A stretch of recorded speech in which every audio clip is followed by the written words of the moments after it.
मुल्क में कोरोना की दूसरी लहर ने खौफ का साया मजीद गहरा कर दिया है। मुल्क भर में कोरोना के 1,68,912 नए मामले सामने आए हैं, जो कि अब तक के सारे रिकॉर्ड तोड़ते हुए दिखाई दे रहे हैं। पिछले 24 घंटों में 904 मरीजों की मौत हुई है। महाराष्ट्र में भी कोरोना की सूरत हाल बेकाबू होती हुई नजर आ रही है। रोजाना करीब 60,000 नए केस दर्ज हो रहे हैं। पिछले 24 घंटों के दौरान 63,294 केस दर्ज हुए हैं। 349 मरीजों की मौत हो चुकी है। अगर जुनूबी हिंदुस्तान की बात करें तो जुनूबी हिंदुस्तान की रियासत तेलंगाना और आंध्रा में भी कोरोना की बादशाहत कोरोना वबा शिद्दत इख्तियार करता हुआ दिखाई दे रहा है। तेलंगाना में पिछले 24 घंटों के दौरान 2,251 नए केस दर्ज हुए हैं, जिसके बाद रियासती सतह पर इक़दामात उठाए जा रहे हैं। आलम यह है कि बढ़ता हुआ कोरोना इतना लोगों को परेशान कर रहा है और इसी वजह से हम देख रहे हैं कि मेडिकल में सहूलियात की कमी की खबरें भी मौसूल हो रही हैं। और आलम यह है कि अब अगर बात आखिरी रसूमात के हवाले से करें तो वहां पर लंबी लंबी लाइनें देखी जा रही। इससे अंदाजा लगाया जा सकता है कि कोरोना का जो ये फेज है, रफ्तार है, वो कितना भयानक और खतरनाक है। लेकिन अवाम कहीं ना कहीं एक तरह से बिल्कुल जिम्मेदारी का सबूत देते हुए नहीं दिखाई दे रहे हैं। इसके लिए भारी जुर्माना भी सरकारी सतह पर आयद किया गया है। लेकिन बाजारों की हालत आप देखेंगे,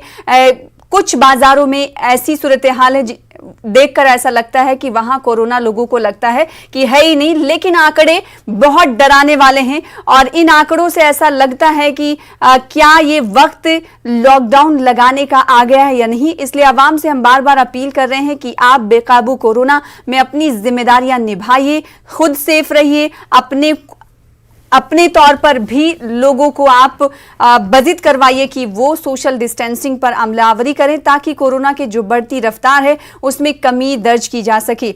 आलम यह है कि बहुत ही ज्यादा खतरनाक सतह पर इस वक्त कोरोना पहुंच चुका है।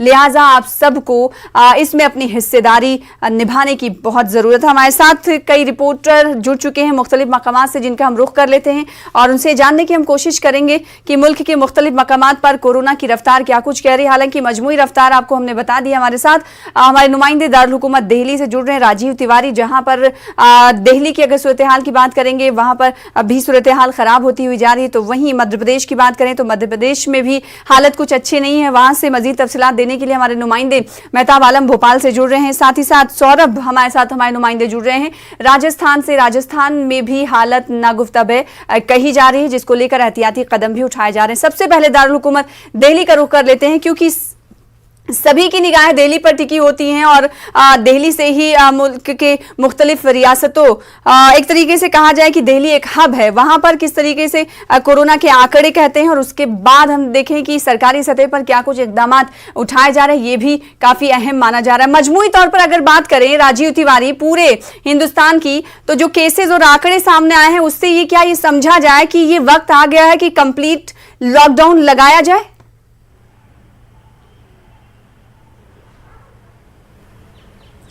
देखिए, सबसे बड़ी बात यह है कि लॉकडाउन लगाया जाए, इसको लेकर लगातार विचार विमर्श हुआ। पिछले दिनों जब प्रधानमंत्री सभी राज्यों के मुख्यमंत्रियों से बात कर रहे थे तो उस दौरान सभी ने अपना अपना सुझाव दिया, लेकिन एक रास्ता बना कि पूर्ण रूप से लॉकडाउन नहीं लगाया जा सकता है। सभी लोगों ने इस बात को माना कि यह जो कोरोना की लहर है, दूसरी लहर है, यह पहले लहर की अपेक्षा ज़्यादा खतरनाक है।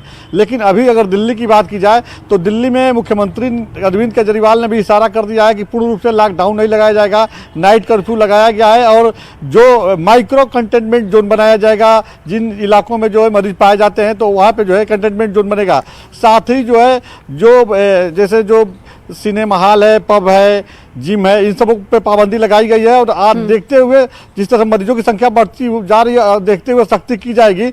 लेकिन फिलहाल जो नतीजे आए हैं पूरे देश भर में अगर देखा जाए तो 1,68,000 जो मरीजों की संख्या हुई है 24 घंटे में और 904 मरीजों की मौत हुई है, यह चिंताजनक है। मैं आपको बताऊं कि इस समय दिल्ली के मुख्यमंत्री अरविंद केजरीवाल एक महत्वपूर्ण बैठक कर रहे हैं कि आगे हम लोगों को क्या करना चाहिए इस कोरोना संक्रमण की बीमारी से निपटने के लिए। तो दिल्ली में और एनसीआर में स्थिति बहुत ही डरावनी है और इसको लेकर मुख्यमंत्री लगातार तत्परता से काम भी कर रहे हैं। जी, तो ये बात दिल्ली की रही। अगर बात हम सबसे ज्यादा केसेस वाली रियासतों की कर लें तो उसमें महाराष्ट्र आज भी सरे फहरिस्त है। महाराष्ट्र में वजीर आला उद्धव ठाकरे आज कई मीटिंग्स करने वाले हैं।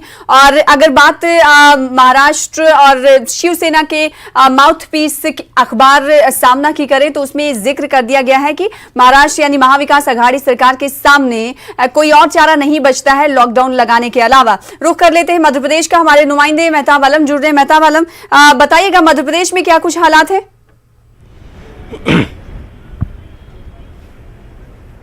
सुना बता दें कि मध्य प्रदेश में हालात जो है रोज के रोज तशवीशनाक होते जा रहे हैं। अगर 24 घंटे की अगर हम बात करें तो मध्य प्रदेश में कोरोना के जो नए मामले हैं इनकी तादाद 5,939 दर्ज की गई। वहीं पर 35,000 एक्टिव मरीजों की तादाद से ज्यादा तजावुज कर गई है। वज़ीर आला ने ये तो ऐलान कर दिया है कि पूरी रियासत में एक साथ लॉकडाउन नहीं लगाया जाएगा, लेकिन मध्य प्रदेश की 17 जिलों में एक हफ्ते से लेकर 10 दिन का लॉकडाउन जो है नाफिज किया जा चुका है। दूसरी रियासतों में भी दूसरे अजला जो है वहां पर भी सख्त कदम उठाने की बात चल रही है। शाम में फिर कोरोना को लेकर मीटिंग होगी। इस वक्त मैं भोपाल की जो एशिया की जो बड़ी मस्जिद ताजुल मसाजिद वहां पर मौजूद हूँ। यहाँ पे देखिए कि कोरोना को लेकर कैंप लगा हुआ है। इससे पहले भी कैंप लगा हुआ सर। कैंप जो इसलिए लगा क्योंकि तमाम लोगों की बार बार ये ख्वाहिश थी, गुजारिश थी कि यहाँ पे ताजुल मसाजिद में जो है जो बेहतर इंतजाम किया जाए, तो उसको लेकर जो है एक इंतजाम किया जाए ताकि लोग जो है सेहत को जो टीका है उसको सेहत के टीके को लगा सकें। और यही वजह है कि ताजुल मसाजिद इंतजामिया ने एक बड़ा कदम उठाते हुए जो है इससे पहले भी जो है कैंप लगाया था, आज फिर उस पर देखते हुए कैंप लगाया गया। यहाँ पर बहुत सारे लोग सुबह से आ रहे हैं, मर्द हो औरत हो, तमाम बिला लिहाज कौम मिला सभी के लिए जो है एक कैंप लगाया गया है ताकि लोग जो है सेहत का टीका लगाकर जो है खुशहाल जिंदगी गुजार सकें। जिंदगी जो बदरंग बन रही है उसको खुशरंग बनाने की कोशिश है। यहाँ पर हमारे साथ कई डॉक्टर मौजूद हैं। डॉक्टर आसिम साहब, आपसे जानना चाहेंगे कि जो टीका लगाने को लेकर बहुत तरह के अलग अलग ख्यालात आ रहे हैं उसके बारे में बताएं। जी, बहुत सारी सोसाइटी के अंदर गलतफहमियां फैल गई हैं और ये अफवाहों की बुनियाद के ऊपर लोग जो हैं वो डरने लगे हैं कि टीके से कुछ नुकसान हो जाएगा या ये कि टीका लगाने से उनको प्रोटेक्शन नहीं मिलेगा। मगर जिस तरीके से और सारी एहतियात के साथ में होता है, मिसाल के तौर पे रोड पे गाड़ी चलाने के लिए एहतियात बरती जाती है कि ट्रैफिक रूल्स का पालन करें, हेलमेट लगाएं, गाड़ी में बैठें तो सीट बेल्ट लगाएं। तो इनसे ऐसा नहीं है कि ये हेलमेट लगाया है तो अब किसी को सर में चोट नहीं आएगी या इसका एक्सीडेंट नहीं होगा और सही डायरेक्शन में अगर गाड़ी चलाएंगे रोड के सही साइड पे तो एक्सीडेंट नहीं होगा। वो तो फिर भी हो सकता है मगर उसके इम्कानात बहुत कम हो जाते हैं और सेफ्टी बढ़ जाती है। तो इसी तरीके के वैक्सीन जो है वो कोई फुल प्रूफ चीज़ नहीं है कि इससे 100% हर आदमी को पूरी सिक्योरिटी मिल जाएगी या वो खुलेआम हर कहीं जा सकता है, घूम सकता है, सारी एहतियात को छोड़ सकता है। मगर इसके साथ एहतियात बहुत ज़रूरी है। वैक्सीन के साथ एहतियात ज़रूरी है। वैक्सीन भी लें और एहतियात भी बरतते रहें। और इससे उम्मीद यह है कि सिंगल वैक्सीन लगाने के बाद भी तकरीबन 70% प्रोटेक्शन तो हो जाएगा और ज़्यादातर लोगों को जिनको सेकंड वैक्सीन भी लग जाता है तो उनको मोर देन 90% इम्यूनिटी उससे हासिल हो जाती है with in a few weeks of getting the vaccine. कुछ और लोग भी यहाँ पे तमाम तरह की जाहिर सी बात है आपके पास लौटेंगे। आप मेहताब आलम, आप बने रहें, तस्वीरें भी दिखाते रहिएगा, लोगों से बातचीत करते रहिएगा। रुख कर लेते राजस्थान का। हमारे नुमाइंदे जयपुर से जुड़ रहे हैं, आपके पास लौटूंगी मैं मेहताब आलम। सौरभ, ये बताइएगा राजस्थान में बढ़ते कोरोना के बीच सरकारी सतह पर क्या कुछ कदम उठाए जा रहे हैं, कैसी तैयारियां देखी जा रही है, जिन जिन शोबों में कमी है क्या उन कमियों को दूर किया जा रहा है?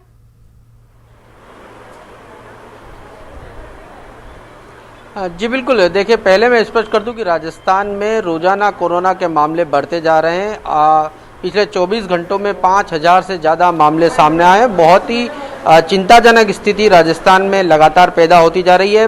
पहले राजस्थान के बड़े शहरों में मामले देखने को मिल रहे थे, लेकिन हाल के दिनों में राजस्थान के ग्रामीण इलाकों में कोरोना का वायरस जो है वो बहुत तेजी से फैल रहा है। खासतौर पर उदयपुर, डूंगरपुर, कोटा, इन इलाकों में बहुत तेजी से कोरोना के नए मामले सामने आ रहे हैं। और पिछले साल आज ही के दिन राजस्थान में कुल मामले करीब 750 आए थे और आज एक ही शहर में 800 मरीज सामने आ चुके हैं। तो ये बताता है कि किस प्रकार से पिछले साल की तुलना में इस साल जो है वो स्थितियां लगातार भयावह होती जा रही है। हालांकि राज्य सरकार अपनी तरफ से कोरोना संक्रमण को किस प्रकार से रोका जाए इसको लेकर विशेष इंतजामात जो है वो कर रही है। राजस्थान के करीब 10 शहरों में नाइट कर्फ्यू जो है वो लागू किया गया है। इसके अलावा जो लोग कोरोना गाइडलाइन की पालना नहीं कर रहे हैं उनके खिलाफ भी कार्रवाइयां की जा रही है, लेकिन ये कार्रवाइयां बहुत नाकाफी है, क्योंकि कई जगहों पर देखने को मिल रहा है कि कोरोना गाइडलाइन की धज्जियां जो हैं वो लोग उड़ाते हुए नजर आ रहे हैं। इसके साथ ही दूसरी चुनौती राजस्थान के समक्ष ये है कि राजस्थान में वैक्सीन की जो है वो कमी हो गई है। कल जो है वो राजस्थान में वैक्सीन की डोज जो है वो 0 रह गई थी। हालांकि केंद्र सरकार ने कल शाम को 4 लाख डोज पहुंचाए हैं, लेकिन ये राजस्थान के लिहाज से बहुत कम डोज इसलिए हैं क्योंकि राजस्थान में रोजाना 4 से 5 लाख लोगों को वैक्सीन जो है वो लगती है। राजस्थान में अब आज संभवतः 1 करोड़ का आंकड़ा राजस्थान पार कर लेगा। 1 करोड़ लोगों को वैक्सीन की डोज जो है वो लग जाएंगे, लेकिन जिस प्रकार की स्थिति है और जिस प्रकार से लगातार मामले सामने आ रहे हैं, बहुत चिंताजनक स्थिति है। और हालांकि मुख्यमंत्री ने ये स्पष्ट कर दिया है कि राजस्थान में लॉकडाउन नहीं लगाया जाएगा, क्योंकि गरीब लोगों की आजीविका पर इसका बहुत बड़ा असर पड़ता है। इस लिहाज से लॉकडाउन नहीं लगाया जाएगा, लेकिन सख्ती जो है वो और की जाएगी। आने वाले समय में शाम 6 बजे से लेकर सुबह 6 बजे तक कर्फ्यू जो है वो लगाया जा सकता है। धार्मिक कार्यक्रमों पर पूरी तरह से जो है वो रोक लगाई जा सकती है। कोचिंग में जो स्टूडेंट पढ़ने जाते हैं वहां पर जो है उन्हें भी बंद किया जा सकता है। तो ऐसे बहुत सारे निर्णय हैं जो राज्य सरकार अगले 1-2 दिन में ले सकती है, लेकिन जिस प्रकार की स्थिति राजस्थान में फिलहाल देखने को मिल रही है बहुत चिंताजनक है। और ये चिंता इस लिहाज से और ज्यादा बढ़ जाती है क्योंकि कोरोना का वायरस जो है वो ग्रामीण इलाकों में पहुंच गया है, तो वहां पर जो इंफ्रास्ट्रक्चर है वो पूरी तरह से मजबूत नहीं है। ये जो है वो लगातार राजस्थान को चिंता में डालता जा रहा है। बिल्कुल जाहिर सी बात, रूरल एरियाज में कोरोना वबा का पहुंचना, वहां पर रफ्तार पकड़ना सरकार के सामने बड़ी चुनौती बनती हुई जा रही है। मुख्तलिफ इलाकों से हमारे नुमाइंदे जुड़े हुए हैं, तो ऐसा नहीं कि इन इलाकों में ही सिर्फ कोरोना के केसेस बढ़ रहे हैं। अगर बात हम यूपी की कर ले तो यूपी में भी हालात बेहाल हैं, खराब तर होते हुए जा रहे हैं। अगर बात केजीएमयू की करें तो गुज़िश्ता दिनों वहां के ही डॉक्टर और सीएमओ कोरोना पॉजिटिव हुए थे, और जिसके बाद हमने देखा कि आज की सूरत हाल की अगर हम बात करें तो लखनऊ में बेड नहीं लोगों को मिल रहा है, जिसकी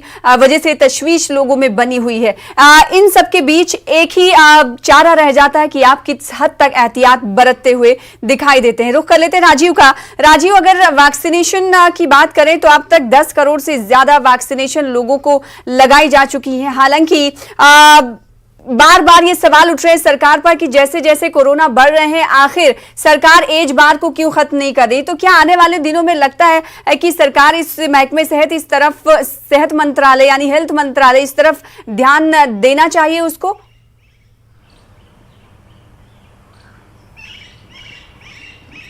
बिल्कुल, अगर देखा जाए तो सरकार की तरफ से और स्वास्थ्य मंत्रालय की तरफ से लगातार इस बात में तेजी दिखाई जा रही है कि वैक्सीनेशन जो है तेजी से हो। लेकिन वहीं अगर कांग्रेस पार्टी की बात कीजिए और कुछ राज्यों की बात कीजिए, जैसे कि राजस्थान के मुख्यमंत्री अशोक गहलोत ने भी इस बात को कहा था कि वैक्सीनेशन तेजी से नहीं हो पा रहा है राज्य में, चूंकि वैक्सीन की कमी है।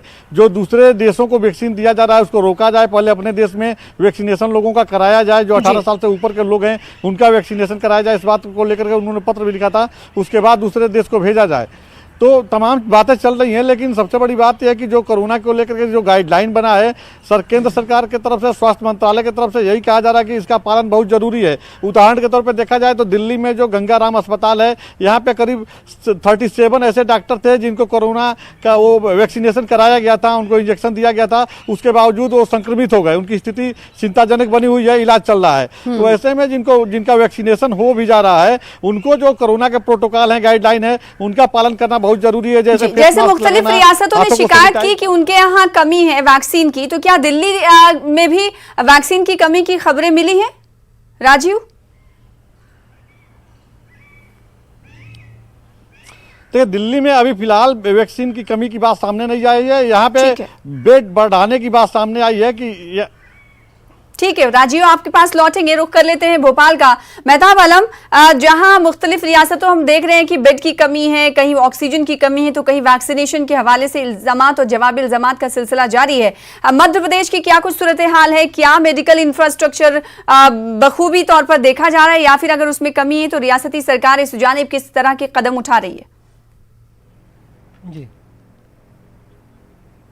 मेहता वाला कि मध्य प्रदेश की अगर हम बात करते हैं तो वज़ीर आला शिवराज सिंह बराबर इस पर जो है नज़र रखे हुए हैं। उन नज़र की बात करें तो जहां पर कई जगहों से ऑक्सीजन की कमी को लेकर शिकायतें आई थी, वहां पर वज़ीर आला ने कई रियासतों से बात करके ऑक्सीजन की फराहमी को यकीनी बनाने और फिर रेमडेसिविर जो इंजेक्शन है उसको लेकर 1 लाख इंजेक्शन का ऑर्डर दिया जा चुका है। अब जो धीरे धीरे तमाम जगहों पर पहुंचाने की उसको कोशिश की जा रही है। अब किसी को इनफरादी तौर पर नहीं बल्कि अस्पताल में मुहैया कराने की कोशिश है। वहीं पर अगर अपोजिशन की बात करें तो अपोजिशन तिब्बी सहूलियात के फुकदान से नाराज और चाहती है कि उससे बातें न हो बल्कि अमल करके यहाँ पे दिखाया जाए। और 11 अप्रैल से लेकर 14 अप्रैल तक मध्य प्रदेश में कोरोना को लेकर खुसूसी मुहिम चलाने का जो है फैसला किया गया। दूसरी के साथ हम देखते हैं कि भोपाल की एशिया की जो बड़ी मस्जिद ताजुल मसाजिद में उसमें फिर कैंप लगाया गया जिसमें बड़ी तादाद में लोग यहाँ पर आ रहे हैं। यहाँ पर हमारे साथ जिम्मेदार मौजूद है। जफर साहब जो है आप लोग आमतौर पर यह कहा जाता है कि मस्जिदों में इस तरह की चीजें नहीं, सिर्फ दुआ होती थी, लेकिन आप लोगों ने दुआ के साथ दवा के भी इंतजाम किया।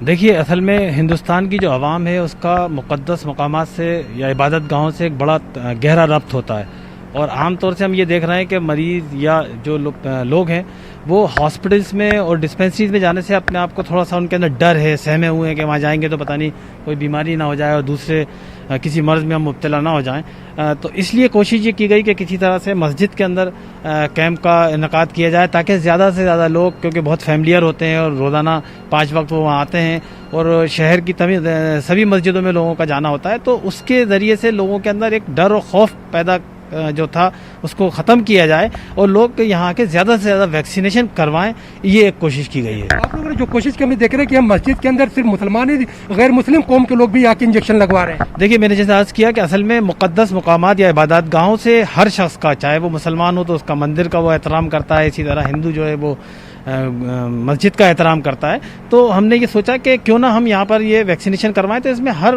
मज़हब के और मिल्लत के सभी लोग यहाँ पर आ रहे हैं और वो वैक्सीनेशन करवा रहे हैं। क्या क्या इंतजाम किया आप लोग? अगर कोई शख्स आता है तो किस तरह का इंतजाम? देखिए, यहाँ आता है तो सबसे पहले हम लोग कोशिश ये कर रहे हैं, वो हमारी तरफ से इंतजाम किया गया है कि हम उसके वाइटल्स यहाँ पर चेक करते हैं ताकि उसको लगे कि नहीं मेरा ब्लड प्रेशर चेक हुआ, मेरा ऑक्सीजन लेवल और दूसरी चीज़ें चेक हुई हैं। उसके बाद हम उसका रजिस्ट्रेशन करते हैं और रजिस्ट्रेशन करने के बाद उसका वैक्सीनेशन होता है। और वैक्सीनेशन के बाद हमने यह भी इंतजाम किया है कि उसको हम सर्टिफिकेट भी यहीं से इशू करें ताकि उसको लगे कि नहीं हमने वैक्सीनेशन कराया और हमें इसका एक सर्टिफिकेट के साथ साथ आप लोग जूस पिलाने के भी काम कर रहे हैं। हाँ, यकीनन लोग हैं, गर्मी का मौसम है और लोगों के अंदर एक फैमिलियर हो वो, इसलिए हमने कोशिश की है कि हम एक अच्छा शरबत जो है उनको फराहम करें ताकि उनको तकवीत भी महसूस हो। यकीनी तौर पर जो है लोग यहाँ पर आए तो खुश होकर जाएं। और फिर इस तरह मैं बताऊं, जब हम जिंदगी की बात करते हैं तो कोरोना ने जिंदगी के रंग को जहाँ बदरंग कर दिया है, वहाँ पर मजहबी मकामात पर इस तरह के कैंप का इनेकाद करके उसको खुश रंग बनाने की कोशिश जारी है। बिल्कुल, गंगा जमनी तहजीब का गहवारा भी इसी को कहा जाता है। आपके पास लौटेंगे, हमारे साथ बने रहें। सौरभ का रुख कर लेते हैं जो कि राजस्थान से हमारे साथ जुड़े हुए हैं। सौरभ, हमने देखा कि दिल्ली में कई तरह की पाबंदियां आयद की गई हैं। अगर महाराष्ट्र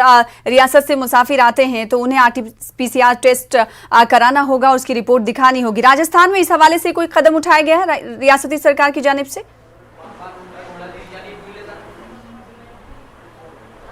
जी बिल्कुल, इस प्रकार का कदम उठाया गया है। राजस्थान में अलग राज्यों से आने वाले तमाम लोगों को RT-PCR टेस्ट कराने जरूरी होगा और उन्हें रिपोर्ट लेकर ही राजस्थान में प्रवेश दिया जाएगा। इस प्रकार के निर्देश जो हैं वो राज्य सरकार की ओर से दिए गए हैं। इसके अलावा जो कोरोना की गाइडलाइन है उसका पालन ज़्यादा से ज़्यादा हो, इस लिहाज से भी जो है वो निर्देशित राज्य सरकार की ओर से किया गया है। जबकि जहाँ जहाँ पर अब मामले बढ़ते जा रहे हैं वहाँ पर जो है वो जो अरेंजमेंट है वो करने के निर्देश जो है वो राज्य सरकार की ओर से दिए गए हैं। इसके अलावा स्कूलों में जो पहली से लेकर 9वीं तक कक्षाएं हैं वो जो है वो बंद कर दी गई हैं। मंदिरों में जो धार्मिक स्थल हैं वहाँ पर लोगों की गैदरिंग ना हो, उसको लेकर भी राज्य सरकार की ओर से निर्देश दिए गए। तो तमाम पहलुओं पर राजस्थान में लगातार काम हो रहा है, लेकिन जिस प्रकार से चिंता इस लिहाज से ज्यादा बढ़ गई क्योंकि ग्रामीण इलाकों में लगातार देही इलाकों में लगातार जो कोरोना की रफ्तार वो बढ़ रही है, इसके बाद सरकार क्या कुछ कदम उठा रही है? सौरभ जी बिल्कुल, देखिए कुछ सुझाव राज्य सरकार के पास बोलिए सौरभ। सौरभ आप बोल सकते हैं। जी बिल्कुल, देखिए कुछ सुझाव राज्य सरकार को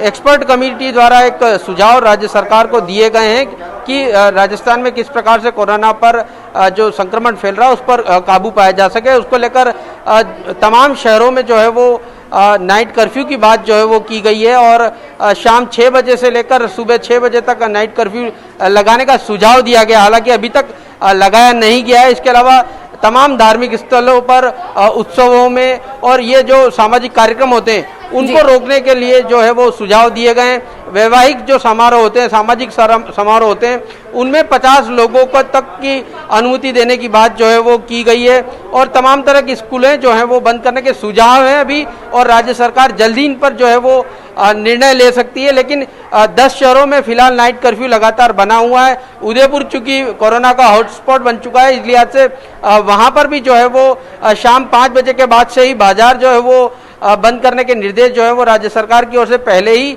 दिए जा चुके हैं। तो राज्य सरकार अपनी ओर से तमाम जो है वो प्रयास कर रही है राजस्थान में ज़्यादा से ज़्यादा वैक्सीनेशन हो, इसको लेकर भी जो है वो निर्देशित किया गया है। हालांकि वैक्सीन की कमी राजस्थान में लगातार बनी हुई है, इसलिए आज से वैक्सीनेशन जो है वो कम हो रहा है। लेकिन राजस्थान सरकार चाहती है कि 30 लाख डोज जो है वो केंद्र सरकार राजस्थान को मुहैया कराए, तो ज़्यादा से ज़्यादा लोगों को वैक्सीनेशन जो है वो किया जा सकता है। इसके अलावा पुलिस प्रशासन को भी ये कहा गया है कि तमाम जो भीड़भाड़ वाले इलाके हैं वहां पर जो है वो कोरोना गाइडलाइन की पालना नहीं करने वाले लोगों के खिलाफ कार्रवाइयां की जाए। जिन जिन जगहों पर ज्यादा मामले जो है वो आ रहे हैं तो उन लोगों को हॉटस्पॉट घोषित करते हुए कंटेनमेंट जोन बनाने के निर्देश जो है वो प्रशासन को दिए गए। तो राजस्थान में काफी हद तक काम हो रहा है, लेकिन जिस प्रकार की कंडीशन कि कोरोना की रफ्तार को रोकने के लिए हर एहतियाती कदम उठाए जा रहे हैं, लेकिन सवाल ये उठता है कि क्या रियासती सरकारों की तरफ से ये एहतियाती कदम थोड़ी देरी से तो नहीं उठाए जा रहे।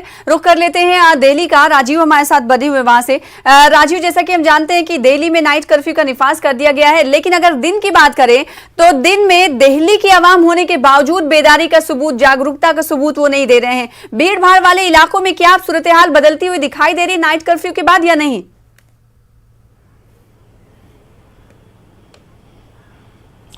बिल्कुल इसका असर देखने को मिल रहा है, लेकिन जो आपने कहा कि जैसे यहाँ पे जो बड़ी बाजार है, सदर बाजार की बात कीजिए या सरोजनी नगर मार्केट है वहाँ की बात कीजिए, यहाँ पे भीड़ पहले जैसी ही है।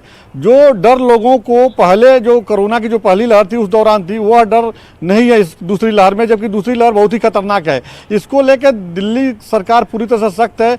जो भी बिना मास्क गाड़ी ड्राइव कर रहा है या गाड़ी में बैठा हुआ है तो उसके सीधे चालान काटे जा रहे हैं। जो पैदल मार्च भी कर रहे हैं, पैदल चल रहे हैं, उनको भी अगर मास्क को नहीं लगाए हैं तो दिल्ली पुलिस उनको रोक करके पूछ रही मास्क क्यों नहीं लगाए हैं, उनका चालान काटा जा रहा है। तो सरकार तो अपनी तरफ से तत्परता दिखा रही है, लोगों को अवेयर कर रही है, सख्ती का अख्तियार कर रही है, लेकिन जो आम जनमानस हैं उनको डर नहीं लग रहा है। जैसे पिछली बार कहीं और रास्ते पे कुछ खाते नहीं थे तो कहीं भी रुक करके खा ले रहे हैं, कहीं पे कुछ शॉपिंग कर ले रहे हैं, सैनिटाइज पे ध्यान नहीं दे रहे हैं, सोशल डिस्टेंस पे ध्यान नहीं दे रहे हैं। तो इन चीज़ों को लोग ध्यान नहीं दे रहे हैं, जिसकी वजह से कोरोना मरीजों की संख्या बढ़ती जा रही है और यह एक चिंता का विषय है। और यही वजह है कि इस समय मैं आपको बताऊं कि दिल्ली के मुख्यमंत्री अरविंद केजरीवाल एक महत्वपूर्ण बैठक कर रहे हैं कि आने वाले समय में क्या करना चाहिए, कौन सा रोड मैप तैयार किया जाए, क्या जो लॉकडाउन की जो टाइमिंग है उसको और बढ़ाया जाए, 6 बजे से लेकर 5 बजे तक कर दिया जाए या 10 बजे से 5 बजे तक का जो समय निर्धारित किया गया है उसमें हम लोग को सफलता मिल रही है। तो तमाम बिंदुओं पर चर्चा चल रही है, लेकिन लोगों को अवेयर होना बहुत जरूरी है। सब कुछ के बाद जब तक लोग अवेयर नहीं होंगे, पब्लिक अवेयर नहीं होगी,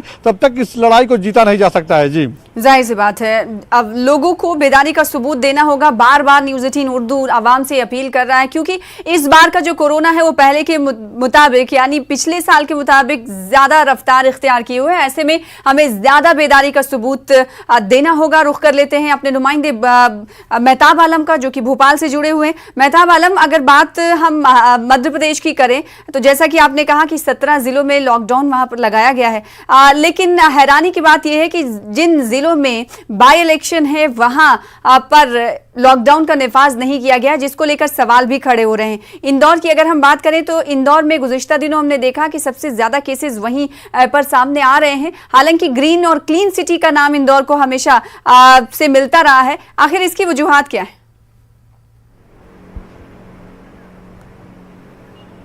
देखिए यहाँ पे कुछ बातों को समझने की ज़रूरत है, क्योंकि चाहे कोरोना की हम पहली लहर की बात करें या दूसरी लहर की बात करें, मध्य प्रदेश में इंदौर ही टॉप पर रहा है। क्योंकि इंटरनेशनल फ्लाइटों की अगर हम बात करते हैं, दूसरी चीज़ों की, वहाँ पे जो कनेक्टिविटी, चाहे इंदौर से बसों की जरिया की बात की जाए या फिर जो फ्लाइटों की बात की जाए, सबसे ज़्यादा मध्य प्रदेश में इंदौर में, ये भोपाल में कोई इस तरह की इंटरनेशनल फ्लाइट आती नहीं है, तो वहाँ पर उसका असर ज़्यादा देखने को मिला।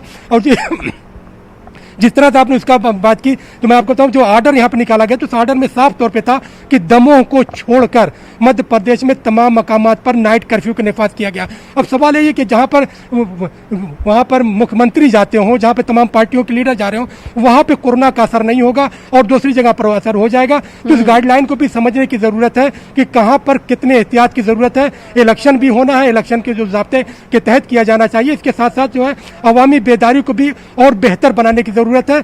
ट्रीटमेंट और टेस्टिंग को और ज़्यादा तेज़ करने की ज़रूरत है।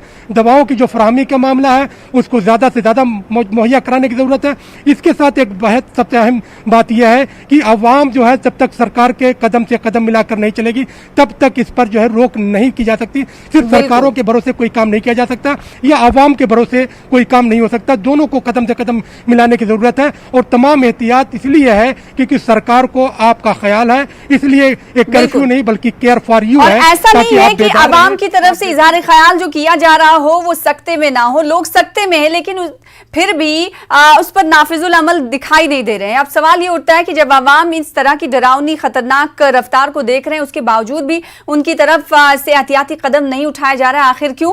और लास्ट कमेंट के लिए चल लेते हैं राजस्थान। सौरभ, जिस तरह से रियासती सतह पर इकदामात उठाए जा रहे, कदम उठाए जा रहे हैं, क्या वो राजस्थान के लिए काफी है या आपको लगता है कि इस जानिब भी ध्यान देने की जरूरत है?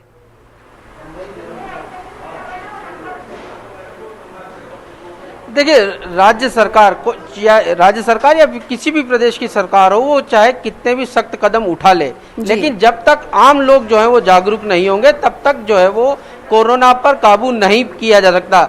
लॉकडाउन जो है वो कोरोना पर काबू पाने का हथियार नहीं है। लॉकडाउन महज एक ऐसा टूल है जिसके जरिए जो व्यवस्थाएं, जो महामारी आई है उसकी व्यवस्थाएं करने के लिए लॉकडाउन लगाया जाता है। लेकिन उसके बाद आम लोगों को समझना होगा, और 80% लोग समझ भी रहे हैं, मास्क लगा रहे हैं, सोशल गाइडलाइन की पालना कर रहे हैं, लेकिन महज 20% कुछ लोग ऐसे हैं जो कोरोना गाइडलाइन की पालना नहीं कर रहे हैं, वो बेफिक्र हैं, लापरवाह हैं, उनकी वजह से ही बहुत सारे लोग इन्फेक्टेड हो रहे हैं। ये बहुत समझने की हम सबको जरूरत है। बेहद शुक्रिया अदा करना चाहेंगे आप तीनों को हमारे साथ जुड़ने के लिए और तफसील से ग्राउंड रिपोर्ट फराहम करने के लिए। फिलहाल इसी के साथ मुझे दीजिए इजाजत। नाज़रीन, हिलाल रमजान पर खुसूसी प्रोग्राम शाम 5 बजे से न्यूज़ 18 उर्दू पर देखना ना भूलें। मुझे दे इजाजत। आदाब।